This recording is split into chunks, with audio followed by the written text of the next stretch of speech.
ஓம் ஸ்ரீ குருப்யோ நமஹ. நீலாஞ்சன சமாபாசம் ரவிபுத்திரம் யமாக்ரஜம் சாயாமார்த்தாண்ட சம்பூஜ்யம் தம் நமாமி சனீஸ்வரம்.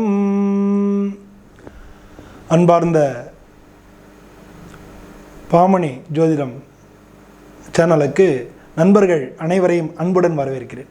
இந்த பதிவில் நம்ம சனி பெயர்ச்சியை பற்றி பார்க்க போகிறோம். சனி பகவானை பற்றி எல்லாரும் பயந்துன்னு இருக்கோம். ஆனால் ஒரு முக்கியமான விஷயம் என்னென்னா, ஒருத்தருடைய ஜாதகத்தில் சனி பகவான் நல்லா இல்லைன்னா அவர் உயிரோடையே இருக்க முடியாது. ஏன்னா ஆயுள்காரகன் அவர் தான். அது மட்டும் இல்லாமல் காலபுருஷ தத்துவத்தில் 10, 11 இந்த 2 இடங்களுக்கும் அவர் தான் அதிபதி. இது எதை குறிக்கிறது அப்படின்னா, சனி பகவான் தான் உழைப்புக்கு காரணம். நம்ம உழைச்சி சம்பாதிக்கிறோம் இல்லையா. ஒருத்தருடைய வேலைக்கு பார்க்கணும்னா, அவருடைய வேலை எப்படிப்பட்டது அப்படின்னு பார்க்குறோம்னா, சனி பகவானையும் நம்ம கணக்கு பண்ணி தான் ஒரு ஜாதகத்தில் நம்ம கொண்டு வர முடியும். அப்போ அவர் தான் ஆயுளுக்கு காரகன், அவர் தான் வேலைக்கு காரகன். கல்யாணம்ன்றது சனி பகவான் சம்மந்தப்படாமல் நடக்காது. அதாவது அஷ்டம சனியோ, 7.5 சனியோ, அர்த்தாஷ்டம சனியோ, சனி தசையோ, சனி புத்தியோ ஏதானு இருந்தால் தான் கல்யாணமே நடக்கும். ஸோ இவ்வளோ ஒரு முக்கியமான, அதே மாதிரி வேலை கிடைக்கும், அதே மாதிரி குழந்தை பிறக்கும். இது 3க்குமே அவர் தான் காரகன் ஆகிறார். அதனால் பொதுவாக சனி பெயர்ச்சிக்கு பயப்பட வேண்டியதில்லை. நமக்கு எத்தனாவது பாவத்தில் இருக்கார், அவர் என்னென்ன விஷயங்களை வைப்ரேட் பண்ண போகிறாரு அப்படின்ற அந்த மாதிரியான விஷயங்கள் தான் நமக்கு முக்கியமான காரணங்களாக இருக்குது. சரி வாங்க, நம்ம சனி பெயர்ச்சி எப்போ நடக்கிறதுன்னு பார்ப்போம். 29 மார்ச் 2025 3/6/2027 வரைக்கும் சனி பகவான் மீன ராசியில் இருக்க போகிறார். இப்போ கும்பராசியில் இருக்கார். கும்பராசிலையும் பயிற்சியாகி மீன ராசியில் 29/3/2025 3/6/2027 வரைக்கும் இருக்க போகிறார். இதில் 2 முறை வக்ரமாகிறார். 2025 ஜூலை மாதத்துலேருந்து நவம்பர் மாதம் வரைக்கும் வக்ரமாகிறாரு. அதே மாதிரி 2026 5ஆம் மாதத்துலேருந்து மே மாதத்துலேருந்து 2026 ஜூலை மாதத்துலேருந்து டிசம்பர் மாதம் வரைக்கும் வக்ரமாகிறார். ஸோ 25 ஒரு முறை வக்ரமாகிறார், 26 ஒரு முறை வக்ரமாகிறார், 27 பயிற்சி ஆகிறார். ஸோ இவருடைய பிரயாணம் தான்.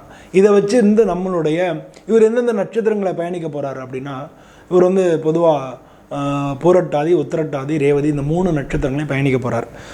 வக்ர காலங்களும் உத்திரட்டாதி நட்சத்திரத்தில் 13 ஜூலைலேருந்து 13ஆம் தேதி ஜூலை 2025 28/11/2025 வரைக்கும் அவர் உத்திரட்டாதி நட்சத்திரத்தில் வக்ரமாகிறார்.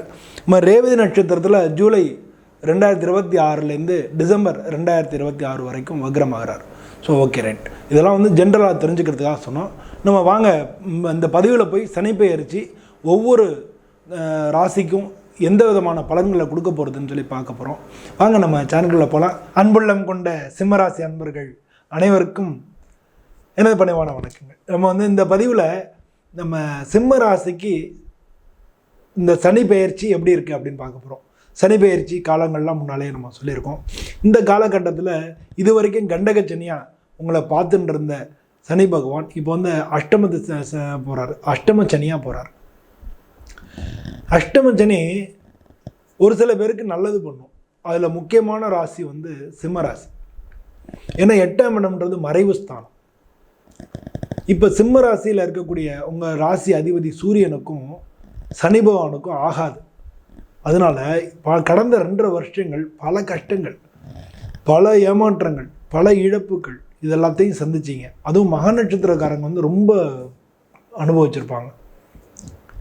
பல கஷ்டங்கள் எல்லாத்தையும் முன்ன இருந்த நிலைமை வேறு, இந்த கடந்த 2.5 வருஷம் இருந்த நிலைமை வேறு, பல பிரச்சனைகள் சந்தித்து அதுலேருந்து வந்திருப்பீங்க. இதெல்லாம் வேலை மாற்றம், இடமாற்றம், உத்தியோக மாற்றம், தொழில் டோட்டலாக காலியாகி வேறு தொழிலுக்கு மாறுறது, பல சந்தர்ப்பங்கள். ஏன்னா கண்டகச்சனியில் இதெல்லாம் ஏற்படும். பல பேருக்கு குடும்ப பிரிவினைகள் இதெல்லாம் ஏற்பட்டிருக்கும். போனது போகட்டு விடுங்க. இப்போ இந்த சனி பெயர்ச்சி இது அஷ்டம சனியா அச்சுச்சோ அப்படின்ற மாதிரி பயப்படணும் அப்படின்னு தேவை கிடையாது. உங்களை பொறுத்தவரை மறைவு ஸ்தானங்களில் சனி பகவான் போகும்பொழுது உங்களுடைய இயல்பான, அதாவது சிம்மராசிக்காரங்க தன்மானம், நேர்மை, கலகலப்பு, அதே மாதிரி எல்லாருக்கும் உதவி பண்ணக்கூடிய குணங்கள், இது மாதிரி பல பார்த்தோடனே மலர்ச்சியாக இருக்கக்கூடிய அவங்க இருக்கிற இடத்துல வந்து நல்ல வைப் இருக்கும். இந்த மாதிரி இருக்கக்கூடிய எவ்வளோ கஷ்டத்தை திரும்ப எழுந்து வந்துடும் அப்படின்னு சொல்லுவாங்க. குதிரை மாதிரி அடிபட்டால் கீழே விளையாடுற யானை மாதிரி கிடையாது, குதிரை மாதிரி அடிபட்டால் டகால்னு எழுந்துருவாங்க. அந்த மாதிரி இருக்கக்கூடிய இந்த சிம்மராசி அன்பர்களுக்கு இந்த சனி பெயர்ச்சி உங்களுக்கு ஒரு வரப்பிரசாதம். உங்களோட இந்த அஷ்டமச்சனியாக போகிறது இது வரப்பிரசாதம் அப்படி தான் சொல்லணும். ஏன் இதை சொல்கிறேன்னா, இப்போ வந்து உங்களுக்கு உத்தியோக மாற்றம் கண்டிப்பாக வந்து ஏற்கனவே வேலையில் இருப்பீங்க, இல்லை தொழிலில் இருப்பீங்க, மாற முடியாது, வேலையும் மாற முடியாது, ஒரே கஷ்டங்கள், மன கஷ்டங்களை ஏற்படுத்தியிருக்கும், இதெல்லாம் நடந்திருக்கும். ஆனால் இப்போ அந்த சனி உங்களுக்கு மறைவு ஸ்தானத்துக்கு போயிடுது. எட்டாம் இடம்ன்றது கெட்டவன் கெட்டிடில் கெட்டிடும் ராஜயோகம்னு சொல்லுவாங்க. பொதுவாக அஷ்டம சனியை வந்து உங்களுக்கு இடமாற்றம், உத்தியோக மாற்றம் இதெல்லாம் வந்து கொடுக்கக்கூடிய ஒரு ஒரு காரணமாக இருக்குது. அஷ்டம சனியில் தான் எல்லாருக்கும் இடமாற்றம் ஏற்படும், உத்தியோக மாற்றம் ஏற்படும். ஸோ வாங்க நம்ம இந்த பதிவில் ஒவ்வொரு செக்மெண்ட்டாக இந்த சனி பெயர்ச்சி சிம்மராசி அன்பர்களுக்கு எப்படி பலன் தர போகிறதுன்னு பார்க்க போகிறோம். முதல்ல வந்து கேரியர் அண்ட் க்ரோத், உங்களுடைய தொழில், வேலை, உங்கள் வளர்ச்சி, இது வந்து இந்த அஷ்டமச்சனால எப்படி இருக்கும் அப்படின்னு பார்க்க போகிறோம். நான் ஒரு முக்கியமான ஒரு விஷயம் சொன்னேன். 8ஆம் இடத்துக்கு சனி பகவான் போகிறாரு, அவர் வந்து உங்களுக்கு நல்லதான் செய்வார், ஏன்னா அவர் சனி பகவான் மறைஞ்சிடுறாரு அப்படின்றதெல்லாம் சொன்னேன். ஆனால் அவர் போகக்கூடிய வீடு வந்து குரு பகவானோட வீடு. அவர் தான் 8ஆம் இடத்துக்கு அதிபதியாக இருக்கார். குரு தான் தனக்காரன். ஆனால் அதே குரு பார்த்துங்க உங்களுக்கு வந்து லாபஸ்தானத்துக்கு வர்றார். ஸோ இது வந்து ஒரு பெக்குலரான ஒரு பெரிய மாற்றம். அந்த குரு உங்களுக்கு லாபஸ்தானத்துக்கு வர்றதுனால வேறு வழி இல்லை. ஏன்னா சனி பகவான் இருக்கக்கூடிய வீட்டோட அதிபதி உங்களுக்கு லாபஸ்தானத்துக்கு வர்றதுனால அவர் உங்களுக்கு நல்லது செஞ்சே ஆகணும், உங்கள் மன விருப்பங்களை நிறைவேற்றி ஆகணும். அதனால் இந்த காலகட்டங்கள் உங்களுக்கு நல்லாவே இருக்கும். இந்த காலகட்டங்கள் சனி பெயர்ச்சி மார்ச் மாதம், மே மாதம் குரு பெயர்ச்சி. ஸோ மே மாதம் குரு பெயர்ச்சியிலேருந்து நல்லாயிருக்கும். ஆனால் அப்போ வந்து சனி வக்ரமாயிடுறாரு அப்படின்னு சொன்னால் அதை பற்றி கவலைப்படாது. குரு உங்களுக்கு லாபஸ்தானத்தில் இருக்காரு அப்படின்றதுனால உங்களுக்கு அது வந்து சீராகவே போயின்னு இருக்கும்.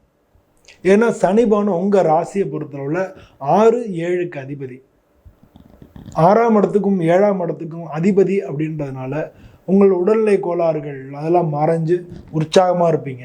முன்னால் வந்து உடல்நிலை கோளாறு சோர்ந்து அப்படி செய்யலாமா, அது பண்ணலாமா, இது பண்ணலாம், ரொம்ப ஒரு பயங்கர பிரச்சனைகள் இருந்ததுலேருந்து மாறி வர்றதுனால இப்போ உற்சாகமாக இருக்கும். சனி பயிற்சிக்கு அப்புறம் நல்ல எல்லா வேலையும் சரி, வேலை மாற்றங்கள் அது கிடைக்கும், உத்தியோக மாற்றம் அது கிடைக்கும், இடமாற்றம் அது நடக்கும். ஸோ இதெல்லாம் வந்து உங்களுக்கு நல்ல பாசிட்டிவாகவே இருக்கும். அதனால் அதை பற்றி நீங்கள் கவலைப்பட வேணாம். அது மட்டும் இல்லாமல் அவர் பயணிக்கக்கூடிய உத்திரட்டாதி நட்சத்திரம் தனித்தனோட சொந்த நட்சத்திரத்திலேயே பயணிக்கிறாரு. உங்கள் ராசிக்கு 8ஆம் இடத்துல இருக்கார். அதனால் உடல்நிலை கோளாறுகள் அதெல்லாம் நீங்கும். ஏன்னா குரு பார்வை வந்துடுது. அது மட்டும் இல்லாமல் வந்து உங்களுக்கு வந்து 7ஆம் இடத்துக்கு அதிபதியாகவும் சனி பகவான் இருக்கார். அவர் 8ல் மறைஞ்சிடுறாரு. அதனால் இது வரைக்கும் திருமண விஷயங்களில் தடை ஏற்படுத்திட்டு இருந்தார். சிம்மராசி சேர்ந்த அன்பர்களுக்கு கடந்த 2.5 வருஷமாக திருமணத்துக்கு தலைகீழ என்ன நடந்திருக்காது. இப்போ வந்து அந்த திருமணத்துக்கான வாய்ப்புகள் கதவு திறக்கிறது. ஸோ இப்போ திருமணத்துக்கான வாய்ப்புகள் கிடைக்கும். அதே மாதிரி வந்து இதெல்லாம் வந்து அடுத்ததில் வந்து குடும்பத்துக்கான செக்மெண்ட்டில் வந்துடும். ஸோ இப்போ வந்து கேரியரை பொறுத்தளவில் நீங்கள் கவலைப்பட வேணாம், இடமாற்றம் ஏற்படும். உங்களுக்கு உத்தியோகம் மற்றும் நீங்கள் விருப்பப்பட்ட மாற்றமாக உங்களுக்கு வந்து நிச்சயமாக கிடைக்கும். குரு பகவானும் உங்களுக்கு நல்ல பலன்களை தரக்கூடியதாக வந்துடுறாரு. அதுக்கு அடுத்து வந்து 2026 இதே சனி பகவான் வந்து ரேவதி நட்சத்திரத்தில் பயணிக்கிறார். இது வந்து உங்களுக்கு மிகப்பெரிய கொடுப்பனை. 2ன்றது தனஸ்தானம், 11 லாபஸ்தானம். இந்த 2 ஸ்தானத்துக்கு அதிபதியாக இருக்கக்கூடிய புதனுடைய நட்சத்திரத்தில் சனி பகவான் பயணிக்கும் பொழுது உங்களுக்கு பணங்காசும் சரி, நல்ல எல்லா விதமான வாழ்க்கையிலையும் வந்து நல்ல முன்னேற்றங்கள், நீங்கள் விருப்பப்பட்ட விதமான வாழ்க்கை, இது எல்லாமே வந்து 2026 இருக்கும். சந்தோஷமான காலகட்டமாக இருக்கும். ஸோ இப்படி தான் வந்து கேரியரில் உங்களுக்கு நடக்கக்கூடிய விஷயங்கள் எல்லாமே இப்படி தான் நடக்கும். தொழில் பண்ணுறீங்கன்னா புது தொழில் அமையும், தொழில் மூலமாக லாபங்கள் அதிகரிக்கும், தொழில் விரிவாக்கம் நடக்கும், இதெல்லாமும் நடக்கும் 2026. ஸோ அதனால் வந்து இந்த சிம்மராசி அன்பர்கள் வந்து கேரியரை பொறுத்தளவில் கவலையப்பட வேணாம் அஷ்டமச்சனினால். இதுக்கு அடுத்து குடும்பத்துக்குன்னு பார்த்தோம்னா, அதான் ஏற்கனவே நான் சொன்ன மாதிரி குடும்பத்தில் வந்து ஏற்கனவே பல பிரச்சனைகள், பல பேருக்கு குடும்பம் பிரிஞ்சே இருக்கும். பல பேருக்கு வந்து சண்டை போட்டு வெளில இருப்பாங்க. ஒரு சில பேர் வெளிநாட்டுக்கு போய் தப்பிச்சிருப்பாங்க. ஏன்னா இந்த பிரிவுக்கு பதிலாக வெளிநாட்டில் பிரிஞ்சிருப்பாங்க. இவங்க ஹஸ்பண்ட் வெளியில் இருப்பார், இல்லை ஒய்ஃப் வெளியில் இருப்பாங்க, இவங்க இங்கே இருப்பாங்க, இல்லை ஒய்ஃப் இங்கே இருப்பாங்க, ஹஸ்பண்ட் அங்கே இருப்பாங்க. அந்த மாதிரி கணவன் மனைவி பிரிவு வந்து இவங்க பிரிவினையான காலகட்டங்களில் வந்து காம்பன்சேட் பண்ணிடும். அப்படி வந்து இல்லாமல் இங்கே இருந்து சண்டை போட்டுனே இருக்கிறவங்க அது கடைசியில் பிரிவுக்கு கொண்டு வந்து சேர்த்துருக்கோம். ஸோ இது மாதிரி இதுக்கு காரணம் அவங்களோட சுய ஜாதகமும் காரணம். சுய ஜாதகத்தையும் பரிசீலனை பண்ணிக்கிறது நல்லது. அந்த மாதிரியெல்லாம் போனவங்களுக்கு, பிரிஞ்சவங்களுக்கு திரும்ப மறுமண ஏற்பாடுகளுக்கு நல்ல காலம். ஒருவேளை பிரிஞ்சவங்க டைவர்ஸ் வரைக்கும் போல் கொஞ்சம் வந்து பேச்சுவார்த்தை இல்லாமல் கொஞ்சம் இருந்தாங்கன்னா, திரும்ப பேச்சுவார்த்தையை நீங்கள் இப்போ தொடங்குனீங்கன்னா திரும்ப சேர்றதுக்கான வாய்ப்புகள் இருக்குது இதெல்லாம். ஆனால் இதுக்கு மேலே வந்து இந்த 2.5 வருஷத்துலேயும் அந்த குடும்ப ரீதியான விஷயங்களில் எல்லா விதமான தடைகளும் விலகிடும். அதனால் நீங்கள் திரும்ப வந்து குடும்பம் சேர்ந்து வாழ்கிறதுக்கோ, இல்லை புதுசாக கல்யாணம் பண்ணுறதுக்கோ, இல்லை ஏற்கனவே 2வது கல்யாணம் பண்ணுறதுக்கோ எல்லாத்துக்கும் தகுந்த காலகட்டமாக இந்த சனிப்பெயர்ச்சி உங்களுக்கு கொடுக்குறது. சரி, இதுக்கு அடுத்து நம்ம பார்த்தோம்னா உடல்நிலை கோளாறுகள் கொடுக்குமா? ஏற்கனவே கண்டகச்சனினால் உடலில் கோளாறு கொடுத்தது 8ஆம் இடத்துல. ஆமாம், இந்த 8ஆம் இடத்துல சனி பகவான் பயணிக்கக்கூடிய அந்த காலகட்டங்களில் நீங்கள் வந்து வண்டி வாகனங்களில் போகிறதுலையும் ராத்திரி நேர பயணங்களையும் ஜாக்கிரதையாக இருக்கணும். இந்த வண்டி வாகனத்தில் போகிறதுனாலையும் ராத்திரி நேர பயணங்களாலும் நீங்கள் ஆக்சிடெண்ட்ஸு இதெல்லாம் நடக்கிறதுக்கான வாய்ப்புகள் மிக மிக அதிகமாக இருக்குது. அதை தவிர வேறு எந்த விதத்துலையும் உடல்நிலை பாதிப்புகளை இது ஏற்படுத்தாது. அதாவது சனி பகவான் ஏற்படுத்தாது. நம்ம பேசிகிட்டு இருக்கிறது சனி பயிற்சியை பற்றி மட்டும்தான். ஆனால் அதே ராகுகேதுவோ குருவோ அவங்க பயிற்சினால் வரக்கூடிய விஷயங்களை தனியாக நம்ம பார்க்கணும். ராகுகேது வந்து உங்களுக்கு உடல்நிலை கோளாறுகளை ஏற்படுத்துவார்னு வச்சுங்களேன். உங்கள் ஜென்மத்துக்கு வராரு கேது, 7ல் வராரு ராகு. அதனால் வந்து கொஞ்சம் வந்து ஸ்லாகிங் ஏற்படும். ஒரு நெகட்டிவ் தாட்ஸு, ஒரு டிப்ரெஷன், மென்டல் டிப்ரெஷன்ஸு இதெல்லாம் ஏற்படும். இது வந்து குடும்பத்தில் ஒரு சில பிரச்சனைகளை ஏற்படுத்தும். ஆனால் வந்து பொதுவாக பார்த்திங்கன்னா ராகுகேது சூரியனுக்கும் சந்திரனுக்கும் நன்மையே செய்யும். அப்படி தான் நம்ம எடுத்துக்கணும். உங்கள் அதிபதிக்கு அவங்க வந்து நன்மை செய்கிற கிரகம் அப்படின்ற மாதிரி தான் நம்ம எடுத்துக்கணும். அப்படி எடுத்துக்கிட்டோம்னா தான் அதுலேருந்து தனியாக பலன் எடுக்க முடியும். அதே நேரத்தில் குரு பெயர்ச்சி வந்து உங்களை ஒவ்வொரு வருஷமும் காப்பாற்றிகிட்டே இருக்கிறதுனால, குரு பெயர்ச்சி உங்களுக்கு நல்லா இருக்கிறதுனால அந்த ராகுகேதுனுடைய தொல்லையிலேருந்து பெருமளவு விடுபட்டுருவீங்க. சரி விடுங்க, அதான் சொன்னோம்னா அப்படி போய்ட்டுன்றதுனால தான் நான் அதுலேருந்து வந்து சனிப்பெயர்ச்சியை பற்றி மட்டுமே நம்ம பேசுவோம் அப்படின்னு சொன்னேன். அதனால் உடல்நிலையில் பெரிய கோளாறு ஏற்படுத்த நீங்கள் வண்டி வாகனம் போகும்போது ஜாக்கிரதையாக போங்க. இது மட்டும்தான் முக்கியமான விஷயங்களாக இருக்குது. சரி, இதுக்கு அடுத்து வந்து பார்த்தோம்னா மாணவர்களுக்கு எப்படி இருக்கும் அப்படின்னு பார்த்தோம்னா, பொதுவாக வந்து மாணவர்களுக்கு நீங்களும் வந்து படிப்பு வேறு எதுலேயும் சனிபானம் உங்களுக்கு எந்த பிரச்சனையும் ஏற்படுத்தாது. நீங்கள் பேசுகிற பேச்சு வந்து ஜாக்கிரதையாக பேசணும்.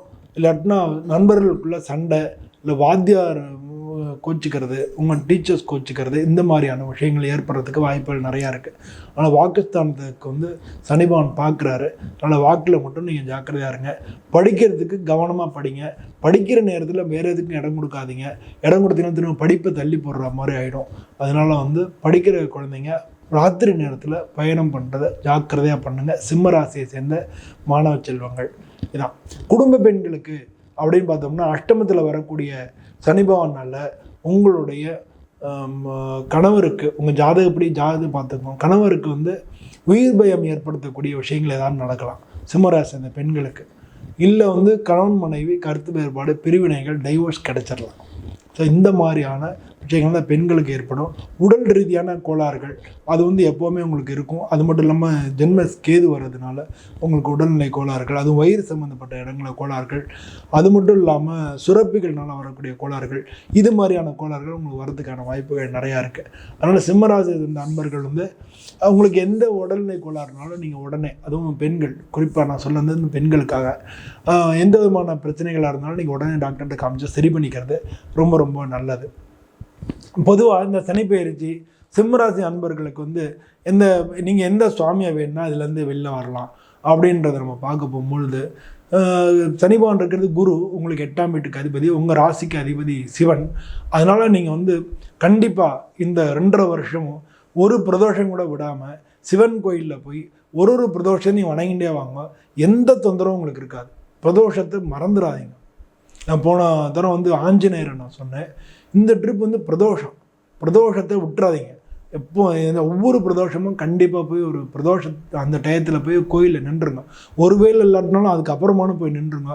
முடிஞ்சால் பிரதோஷத்தன்னைக்கு விரதம் இருங்க. இதெல்லாம் வந்து எல்லா தொந்தரவுலேருந்து இது பண்ணி உங்களுக்கு மிகப்பெரிய பலன்களை கொண்டு வந்து கொடுக்கும். எந்த பிரச்சனையும் உங்களுக்கு இல்லாத மாதிரியே இந்த அஷ்டமத்து சனி உங்களை விட்டு விலகிடும். அது மட்டும் இல்லாமல் ராகு கேது இது மாதிரி உங்களுக்கு மற்ற கிரகங்களுடைய தொல்லைகளும் வரத்துக்கு இருக்குது.